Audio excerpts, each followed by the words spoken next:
Now, if you are a casting director that watches my videos, likes what I do, please, warning, if you're casting a movie and you need a preacher, a black preacher to go up there and talk and be a black preacher, do not cast Forrest Whitaker. You will do me a service and do everybody else a service in the world. Just don't do it.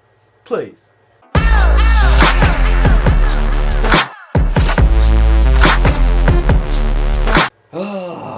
Yeah.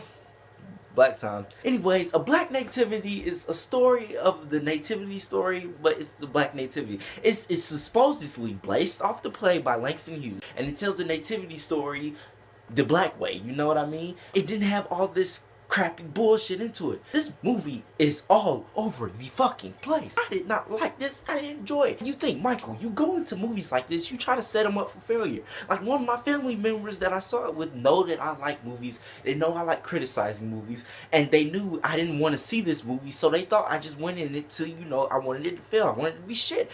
And that is the polar opposite. I didn't want it to be shit. Every time I go into a movie, I want a definitive movie experience. I want to be entertained. I want to be enjoyed. I want to laugh. I want to cry. I want the whole package when it comes to watching a movie. And this, I just walked in and, I sat down and I'm like, okay, this could be shitty or this could be, pretty good, pretty great. I mean, first of all, you got Angela Bassett. You got Forrest Whitaker. You have Jennifer Hudson. You have these people who have been acknowledged by the Academy Award system. You have people like that in this movie. The performances they should have given should have been excellent. They should have been superb. They just wasn't.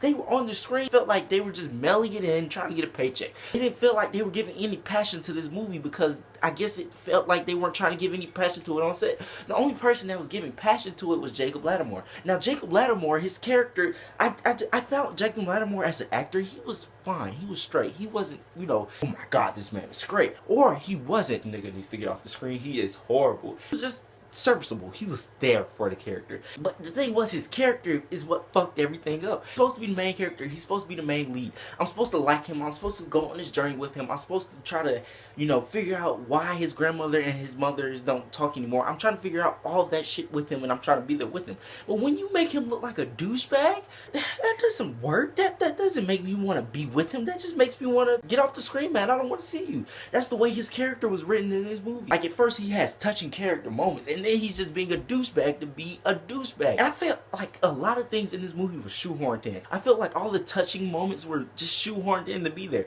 It felt like the director was saying that in the script it just didn't have enough emotional moments, so add this emotion to it. And then it's predictable. It's cliche as hell. Like, come on now. If you're gonna make a movie, make it.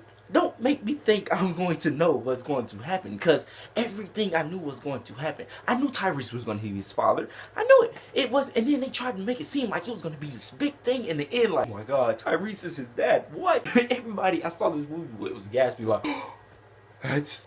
Nigga, you didn't know?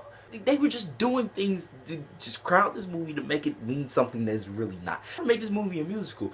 The first two music scenes felt like music videos. They didn't feel like they were fitting into the story. Now, the reason I'm not gonna fucking hate this movie as much as I want to hate it is because of one scene. One scene, Angela Bassett and Jacob Latimore were having a passionate moment about Jacob Latimore's mother. Angela Bassett left the kitchen, she went on the piano, she started playing, she started singing. Angela Bassett can sing. I mean, that was beautiful. She was gorgeous. It felt more natural. It felt more emotional. That's what a musical scene is supposed to do when it's a musical. So that way you can feel what she's feeling. And that is the best part of the movie, the best whole thing. Because, you see perspectives, you see where Jennifer Hudson's coming from, you see where Angela Bassett's coming from, you see where Forrest Whitaker's coming from, you see where Jacob Latimore's coming from. I like that scene. But the rest of the movie is just shit. That's the only reason I'm not gonna F it up. I'm not gonna give it up. I'm gonna give it a D. That's right, The Black Nativity gets a D. Don't watch it. And then the Nativity story is just something I felt like that was shoehorned in here anyways. And then Nas and Mary J. Blige cameo, they are cameos in this movie. They don't say anything. Nas, he gives his little rap. Don't watch this movie. Just don't. Anyways, The Black Nativity, I hope you didn't see it, but if you did see it, what did you think about it? Whatever you thought, comment below. I'm Michael Woods.